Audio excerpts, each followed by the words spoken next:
gagawin naming new development for the extension of the Pasig River Esplanade.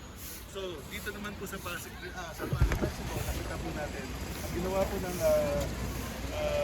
DSUD or ng Pasig River Urban Development Interagency Council ay we converted the old Plaza Mexico, which was a stand-alone park.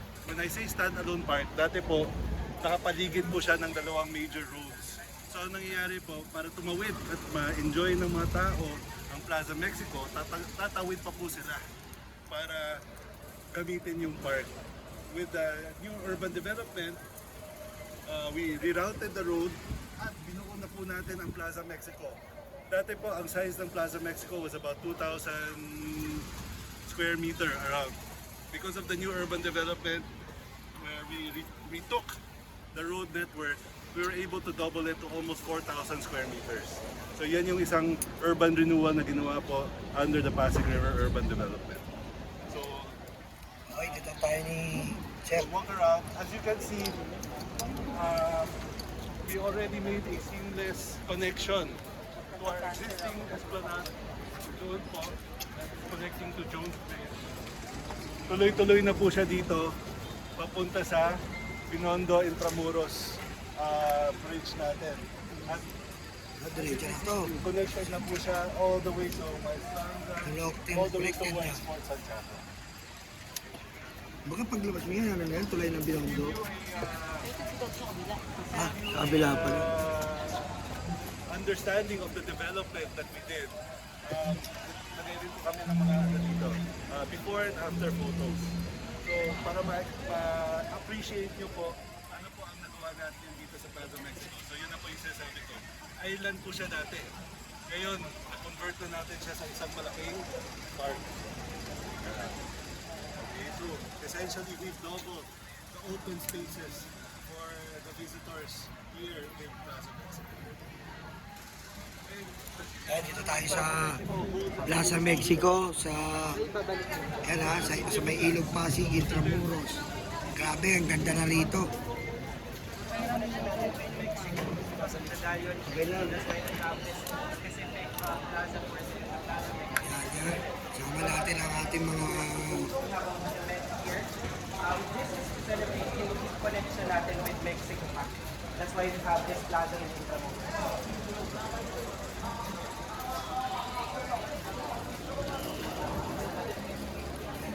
napakaganda rito. Pwede ng mga jowa, mga family. Oh, may jowa ka, hindi ka pa sinasagot. Pwede ka rito. Oh, halimbawa, magkaaway kayo mag-asawa, padalhin mo dito. Magkakabati kayo, napakaganda rito. Napagandaan din po dito, we now have a connection rin sa Binondo Intramuros Bridge. So we have a very pedestrian-friendly walkway connecting major areas here around Intramuros and Binondo. So maganda na po yung loop na pwedeng ikutan ng tao. Madali na po yung access nila papuntang Binondo, madali na po makarating ang mga tao papuntang Intramuros. Nakakonect po yan sa Esplanade natin, na connected rin sa Jones Bridge. So interconnection for all pedestrians and visitors, both local and foreign tourists. Buo na po natin. So as we enter Maestranza Esplanade, we are showing... ano muna? Sige. May konting details po dito. Let's go towards ano na muna. Ang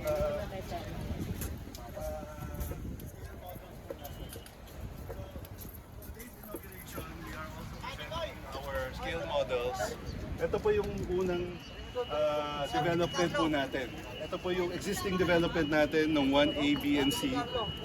Yung esplanade natin dun sa may Manila Post Office, connecting towards Jones Bridge, and then our commercial areas.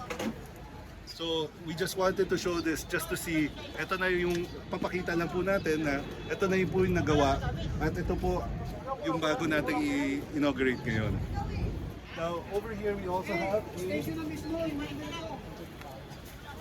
we also have a scale model of the whole Pasig River. So, ito po yung scale model Yan, oh. from end to end. Yan ang project, oh. Ganda, oh. Yan ang magiging future project, di ba? Kita po natin, Yan, oh. Dito kayo ng jowa mo. development is over here. Yan, tapos sasakay kayo ng lancha, oh. So, nandito po tayo ngayon. Ito po ang nagawa na po under the Pasig River Urban Development. To date, 1.1 kilometers na po tayo. So, pag nilakad nyo po from Manila Post Office all the way to the Postigo entrance of Fort Santiago, that is 1.1 kilometers. So, maganda na pong lakaran, maganda na pong pang-jogging, Jogging, pasyalan. jowa. Ayan, kita nyo ha. Kasi may mga ganyan, maganda dito. Pwede na to sa mga pamilya, sa mga jowa. Pwede na to, pwede na kayo mag-holding hands dito, tapos maghalikan kayo 24 hours. Up, nauna na naman tayo, hindi pa para tapos. Pwede po tayo mag-jogging, pwede po tayo mag-marathon dito para mag-exercise at maging healthy ang ating mga kababayan. Tuloy-tuloy po yan. So bike sir, pwede rin. Bike rin, pwede po. Lakad lang tsaka bike. Kasi parang magkakaroon din po dito mga small establishment para sa ating mga kababayan na gusto Yes, in the ng future, that's something that we're already taking a look at.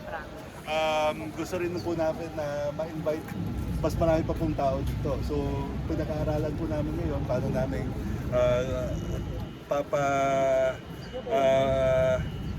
paparami ang mga natin, visitors po natin dito. So, we're already thinking of different events na we can hold. Abangan nyo po at ipapaalam po rin namin sa inyo.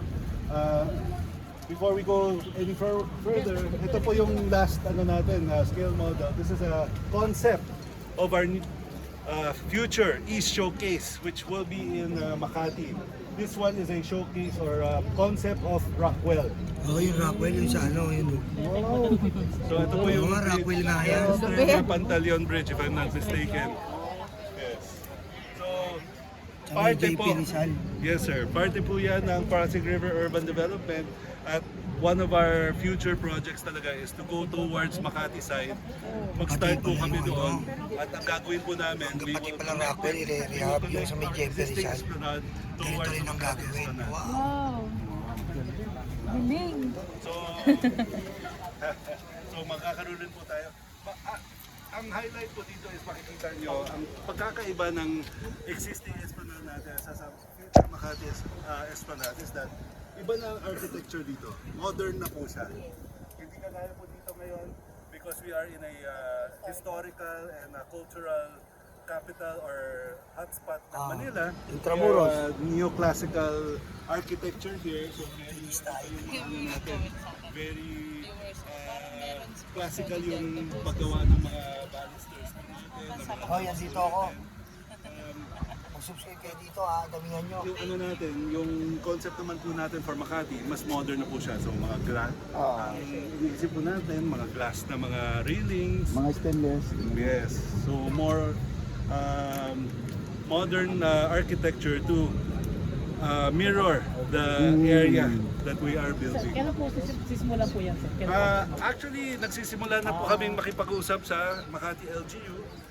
Nakikiusap na rin kami sa mga private sectors doon dahil interested po sila na makipag-tulungan para magawa. Kasi nakikita rin naman po nila na magandang idea ito. Lalong-lalo na pag na-connect na po natin yung mga esplanades natin. Isipin niyo po, if we can connect this existing esplanade all the way to Makati, that would be around a 15-kilometer esplanade or more. So maganda pong ano na yan. Tapos makikita nyo, it is an alternative pathway na for for the people here in Metro Manila na pwede na silang maglakad, magbike through the esplanade to get from Makati to Manila. Diba? So instead of gumagawa tayo ng karagdagan na kalsada na nagdadagdag lang rin ng mga sasakyan, gumagawa na lang tayo ng alternative pathway for more pedestrian friendly, more bike friendly, para yun na yung alternative mode of transportation natin na gagamitin ng mga tao. Pero itong project na to, matatapos to during the time that we will Of course, ang sinisikapan namin na tatapusin po natin lahat. Yung nakita nyo po doon sa scale model ng Pasig River, we are doing our absolute best so that we can complete that whole. Ang from end to end kasi is 25 kilometers. Ang gusto talaga po namin, mapuo namin yung 25 kilometers na yan. And the best case scenario, both sides po yun. So 50 kilometers worth of esplanade. Sir, pwede po ba kami mga vlogger na i-cover po yung Of course, wala naman pong problema. But of course, siyempre, we want to make sure na bago rin kayo pumunta, na safe na rin yung area at hindi rin kayo iwas magkaroon ng disgrasya. aksidente doon. But of course, you're more than welcome to come visit us as we create more open spaces for our fellow Filipinos. Sir, may ano ba dito? Walang istasyon dito. May istasyon ba dito ng... Police. Hindi yan yung ganyan. Ano? Wala. Di ba? Ferry station. Ferry Oh, station. Before there was a Plaza Mexico station, we are in talks with MMDA na baka bubuhayin po. Oh, ulit yun, nila. sir. But, Dudumugin na to. We will, I mean, in the future kasi marami naman po tayong mga provisions for other ferry stations. So, we are, yan yung kagandahan ng Pasig River Urban Development, kaya nga Interagency Council. Kasama po sa Interagency Council namin ang MMDA, ang DPWH, ang DOTR, ang Department of Tourism, and other agencies, DNR.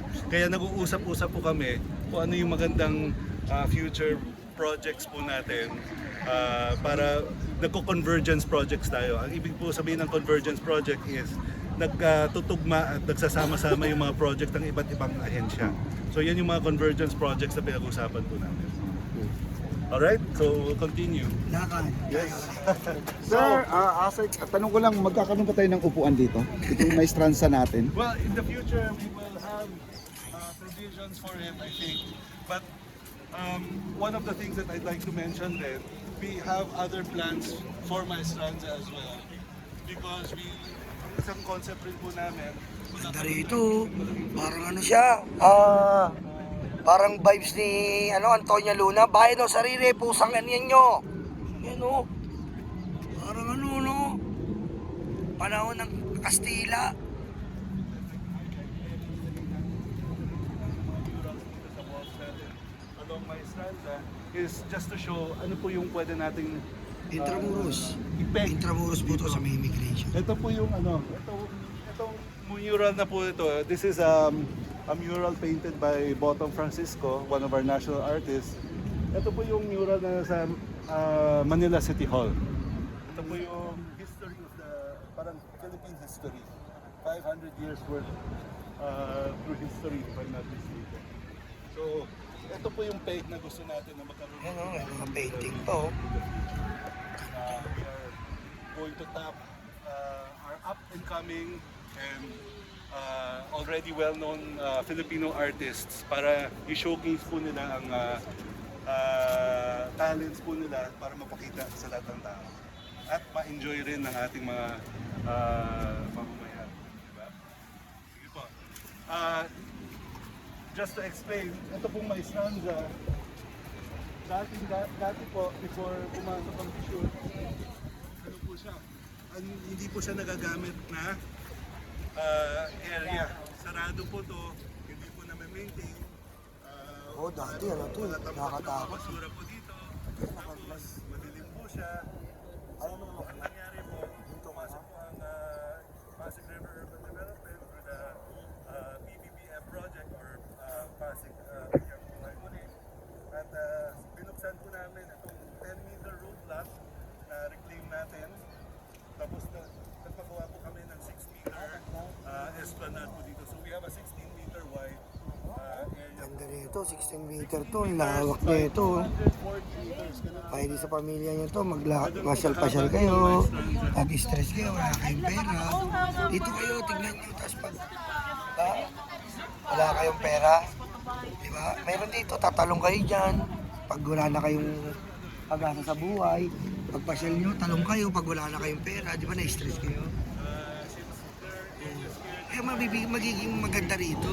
All-in-one na. Stress ka, wala kang pera, talon sa Pasig River. Walang sasalo sa'yo. Yung jowa mo, hindi ka sinalo eh.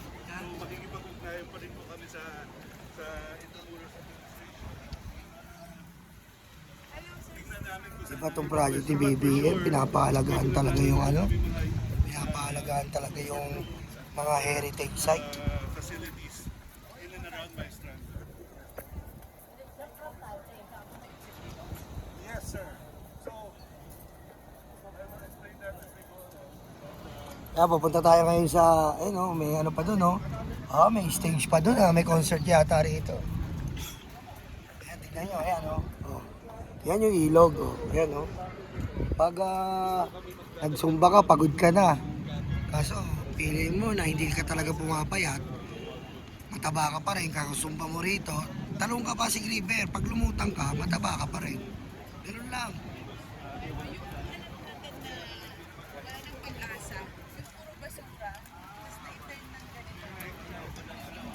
Diba? Andito, papakilala ko pala kayo kay kaklase ni Antonio Luna. Andito pa, nakikita niyo yun. Si Tomas. Teka lang, mamaya pa palalapitan natin si Tomas. Andun si Tomas, yung kaklase ni Antonio. Dito muna tayo. 1 second so that Monitor lang siguro Ayan. sa pag-nagkaroon tayo ng Robot yung TV, hinihintay po natin. Ayan, tingnan mo, lalapitan natin si Tomas. Ito si Tomas. Ayan, kaklase ni Antonio Luna yan. Ayan, tropa ni Antonio Luna. Mamaya na yan si Tomas. we'll continue na lang po. Ayan, si Sir. Si Sir. Ayan. Kita mo? Yan si Tomas. Ang kaklase ni Antonio.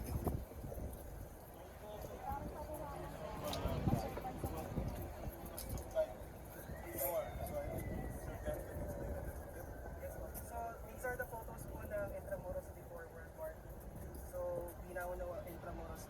Typically, we know it as a monument of the Hispanic period. Pero marami po talagang nangyari sa Intramuros, not only during the Spanish period, but we were occupied also by British, Americans, Japanese. And during the World War II po, second most disrupted city tayo. So, very rich yung history ng Intramuros. And dito po makikita nyo yun. And we can also appreciate kung ano po yung development na meron tayo. Yan yung sa history Intramuros. Coming dito, from the boy. World War II na sobrang sira po niya.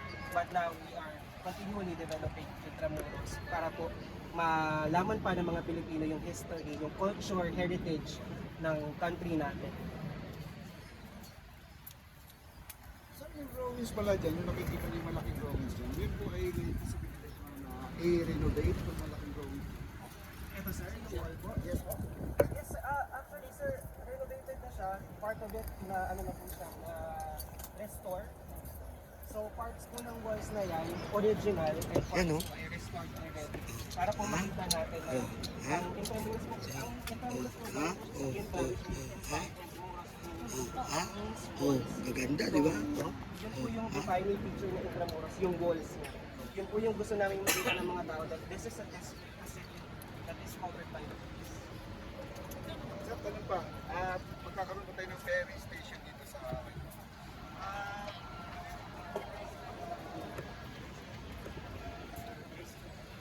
Galing talaga ni BBM. Tingnan mo, ayan, dugtong yan, Ayan, dugtong yan, hanggang doon, pwede kang dumaan, napakaganda rito. Putek. Ayan, kitang-kita mo yung ano niya, yung parang grabe yung feeling. Ayan, grabe yung feeling, Pag dito ka nakaano, tingnan mo. Grabe yung feeling, parang parang, napakaganda. Naalala mo ang Katipunan. Kartilya ng Katipunan, Artikulo 1. Ang di sumunod sa general ay papatayin. Parang ganun. Napakaganda. Kaya mo naisip ni BBM to. Tingnan mo, sosyal ang datingan, teko. Ang lawak, grabe. Yung mga anak nyo, punta nyo dito, pamilya nyo. Yung kabit nyo, dito nyo ipunta para pag hindi nyo alam, dito yung misis nyo sa likod nyo, pato nyo sa Ilog Pasig. Walang may ebidensya. So these are just concepts of what we intend to do with the bridges all along Pasig River.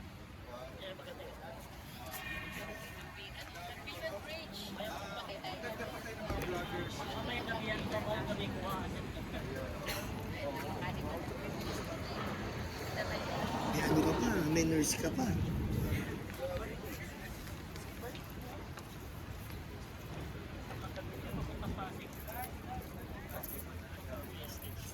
Oo, sa gabi malong maganda to, ang daming... Po yung ano namin, sinasabi ko po yung future concepts namin dito po sa May Stranza. Ay, Meron po tayong mga may fountain po tayo. Meron po tayong either mga puno or mga art installation. ano talaga sir, more Spanish concept, no? Parang gano'n, no? Yes. Parang mas ano, para is to give really Yung vibe. that vibe na medyo pinapaangat natin yung vibe natin dito sa Intramuros eh, basta Intramuros, ano talaga eh. Grabe, ang gandong pa pala to, ang lawak pala. So, Sir, kaway ka muna. from here, we have Sir, kaway ka muna. yes, ma'am. Oh. Ako, Shoutout ka. araw-araw ko po dito, nakaka 10,000 steps po. Ano sir ha? Bantay pa kayo dito. Oh, artikulo mo, Katipunan. Oh, sir, oh. Pangalan niyo sir? James, Sir James. Oh, si James. Oh. Part of the ruins of Sir James yan, Sir James ha. Yes, sir. possible future development to renew this area. So ito po yung pinag-usapan natin sa susunod. Ito.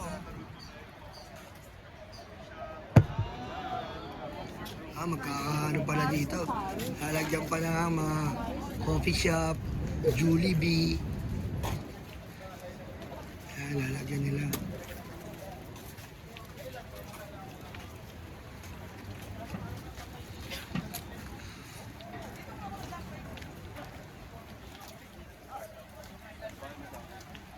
Maganda to paggabi. Ganda to lalo paggabi. Ganda ng ilaw eh. Oh. Paggabi to maganda. Yan, kita mo naman, no? Oh, high-tech na yung sasakyan niya, sir. Oh, di ba, sir? Oh, high-tech. Oh, yan, oh. Oh. Uy, ganda, oh. Oh. Ito yung future development, so, oh. Baka talaga si BBM, pinapahalaga niya yung mga heritage, eh.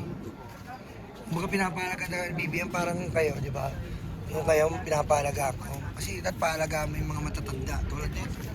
Matatandang ano to, cultural heritage, matatanda, so alaga mo mga matatanda. Meron din si BBM, pinapalaga yung matatanda. Ito, matatandang structure. To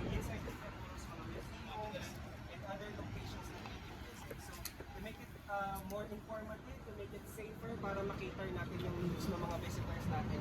We are also planning to have visitor center. So, Malis, sir, pwede makakita pa po dito. Oo, tourist destination. Tsaka ang kagandahan dito, sa gilid lang siya ng immigration. Pag mag-i-inquire kayo, may mga foreigner, dito, pwede silang mag-ano dito. Mga foreigner, maglakad-lakad dito. Habang naghihintay ka ng permit mo kasi Pogo ka eh. Di ba? Nandun ka sa immigration, magtatrabaho ka sa Pogo. Habang hinihintay mo yung polis na aaresto sa'yo, lakad-lakad ka muna. Diba? Punta kang immigration, then nagtatrabaho ka pala sa Pogo. O, hintay mo. O, ito, o. Lagusan ng Katipunan. Ayan, o. O. Ayan, o. Ha? O, ito po yung lagusan ng Katipunan. Ayan, o. Ayan. O. O, ayan ha, lagusan ng Katipunan yan. O, dito yung ano si Ani. Si... Ano? Dating tambakan ng basura lang to. Sino ba to? Yung sa Pulang Araw? Dito yun. Ayan o, dito kinulong si Alden Richards eh. Akala nyo ba hanggang... Yan o. Yan ang ano, lungga ng Katipunan. Yan. Pag pumasok kayo dyan, babalik kayo sa 1521. Kaya may nakaya... Oh, uy, mukhang may darating dito ah. Parang may darating ah. Parang darating dito ah. Feel ko may darating ah. Ginawa po natin sa BBM project. Ganda talaga dito, Ben. Ginagawa natin ito. Yan oh, tignan mo. Para tuloy-tuloy na Oh. lakaran. Oh, tagusan yan dito. Ganda ng view. Yan oh. Oh. Ano yung sa government din yung event na yun? Yan oh. Diyan din ano si Alden Richards eh. Diba?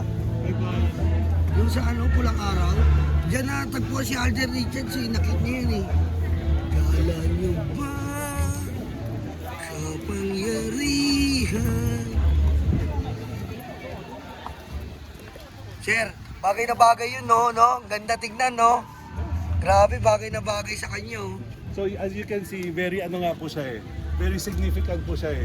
Ma-appreciate nyo po na kahit malayo po yung nilakad natin, Oo. very enjoyable Hindi siya. ako nakapagod. Napaganda natin It's so yung, enjoyable. napaganda natin yung paligid natin. Mas lalo maganda dito kasi talaga magkaroon talaga ng establishment kasi syempre yung mga tao. Oo, yung bibili, Oo, no? bibili, may mga Yung mga- mga souvenirs. Oo. So I will turn it Yes. back to Sir Den kasi Hindi, kailangan magkaroon ng ano to. Establishment. Sige po, we will continue coordinating. Kasi ang ganda, sir, oh. Tignan mo, mga kahit acoustic band, yung mga gano'n, no? There's already some establishments within the Fort Santiago. Para We malabo have a dito yung coffee pre, shop. inuman malabo dito. Oh, wala ka palang inuman. Kapag nalasig diretso na yan. Oo, tama. Yung original. Ayun, ang ganda, oh. Para tayong naalala ko yung lolo't lola ko. No, naalala ko kayo dito, ah. Ano? Oh, ganda, oh. Dito tayo sa Gentry para makita natin, oh. Napakaganda, oh. Dito tayo sa Intramuros po ito. Ha? Napakagandang proyekto ng ating Pangulo. Oh. BBM lang malakas. DDS sa kanal. Oh. BBM lang may gawa nito, mga kaibigan, mga kababayan. Oh. Ang ganda, di ba? Oh. Tabing comment, oh, puro maganda, ha? Legacy to. Ito po ang legacy ni BBM. Ayan po. Si Duterte po, diyan niya tinapon yung mga pinapatay nila noon. Diyan sa Ilog Pasig. Si BBM po pinahalagaan. Ayan, ang ginawang park. Oh. Eh kung si Duterte to, gagamitin yung Ilog Pasig sa ano, pagtapon ng mga bangkay. Oh, ha? Oh. Napakaganda na, oh. Ayan, magtatayo nga po ng establishment. Sabi nila, sir. Kasi bago pa lang eh, opening pa lang, in-invite lang tayo dito para ipakita sa atin ang mga proyekto ng ating Pangulo. May kakaroon po ng restaurant dito. Italianis, lahat ng mga sosyal. May Jollibee, McDo, may karinderya rin ni Aling Nena sa mga can't afford. 30 pesos ang gulay, 40 ang laman.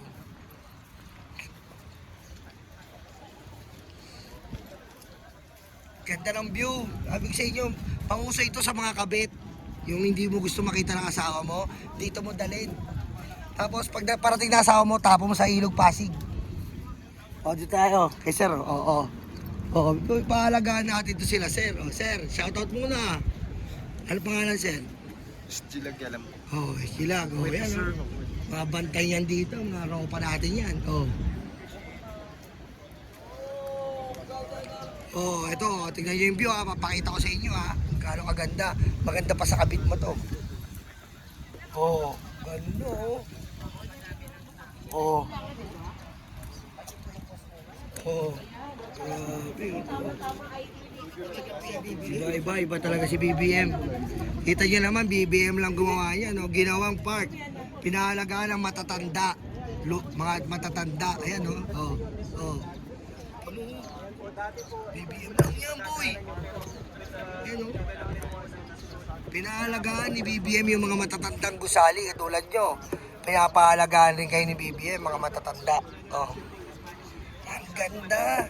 Sana nung high school ako ganito na to eh. Nung high school ako puro tayo dito, tsaka iye, tsaka basura.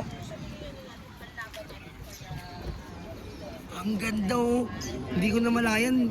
2 kilometro na yata nilalakad namin.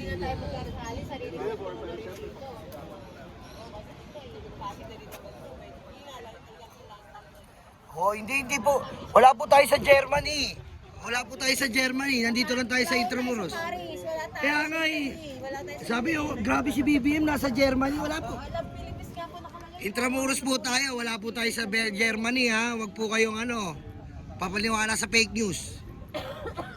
Wala po tayo sa Germany. We're in the Intramuros right now. Oh, yung mga DDS dito, ginawa ni BBM maganda. Diyan, ginawa ni Digong, tinapon yung mga bangkay. Yan, dyan, sa Ilog Pasig.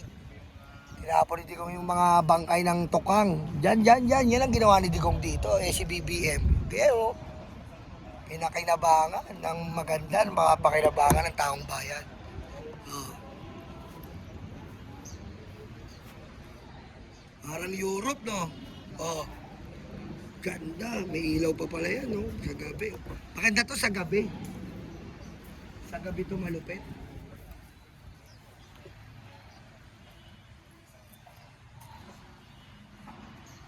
Oh, kita mo? Napakalupit nito. Kung si Digong to, anong gagawin? Dolomite, puro basura. Oh.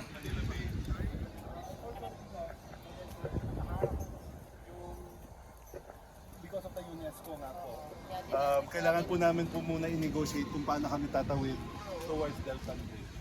But in the meantime, we are looking at other segments muna para hindi po tayo pumutuloy. Ang gusto po natin, tuloy-tuloy po tayo Oo, sa paggawa papaalam ng din. Pasig River. Gagawa ng tunnel, no? Sir, paano pala yung mga street traders na nakatira sa tabi ng Well, yan ang kagandahan po, under the issue rin po, kami rin po ang gumagawa ng mga pabahay. So under the 4P program or ang pambansang pabahay para sa Pilipino program, housing program, na flagship rin po ni PBBM, meron din po kaming resettle na ng mga, actually along this area, marami pong mga ISFs po dati or informal settler families. Marami na po kaming na-resettle. Oo nga, sir, no? Meron na po Turn back yan kayo- dati. meron na po kaming mga resettlement sites na identify for them. And further down the river, meron po kaming proposed PPA housing site na gagawa rin po kami ng mas marami po pong housing in-city resettlement sites. Yan po ang pinaka-importante with our housing program is that nakatutok po kami with in-city resettlement. Alam naman po natin, yung mga yung dating mga resettlement programs po natin, nililipat yung mga ISF sa malalayong mga syudad at ang nangyayari, nawawala yung livelihood nila, kulang rin yung sometimes kulang rin yung mga facilities nila doon. So nagbago na rin po yung programa natin na in-city na po tayo, nag-aanap po tayo ng mas malapit na pwede nilang paglipatan para yung livelihood at saka yung mga facilities nandyan pa rin. At yung parang hindi sila naninibago sa surroundings nila. Pero sa kalipod pwede nyo rin sila mabigyan ng trabaho dito sa Oo. like pwede sila maging sweepers or pwede Oo, madaming trabaho para open. sa kapit mga kababayan natin. Ang kagandahan naman, marami naman tayong programa yun. And as I mentioned, the national government is gearing toward convergence programs. So ang ibig sabihin nga po ng convergence programs is nagsasama-sama po yung mga iba't ibang programa.